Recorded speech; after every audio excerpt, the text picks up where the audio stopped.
ঠিক তখনই ওখানে আরো দুইজন পালোয়ান চলে আসে। এবার এরা দুজনেই ভয় পেতে লাগে, কারণ দুজনেই তো উইক, একজন আরেকজনের পিছনে লুকাতে লাগে। তাংজি অবাক হয়ে যায় যে এই ফাংজিনকে তো ও চেনে না।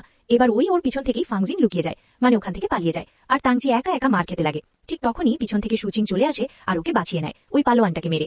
এবারও সুচিংকে বলে যে মানে ও তো ফাংজিনের রূপেই দেখছে, বলছে যে তুমি একটু আগে না আমাকে ছেড়ে পালিয়ে গেলে, আবার তুমি ফিরে এলে। সুচিং বুঝতে পারে এর আসল ফাংজিনের সঙ্গে দেখা হয়েছিল, তাইও তাংজিকে বলে হ্যাঁ আমার মনে হলো তোমাকে বাঁচানো উচিত, তাই আমি আবার চলে এসেছি। যাই হোক, এরপরে এদিকে এরা বাহিরে যাওয়ার যে পথ খুঁজে পায়, সেখানে দরজাটা খুলেই সুচিং দেখে যে আসল ফাংজিন আবারও সেনের হাতে ধরা পড়ে গিয়েছে, এবং সেন ওর সঙ্গে খুবই খারাপ ব্যবহার করছে। এই যে দরজার পিছনেই কিন্তু তাংজি দাঁড়িয়ে আছে।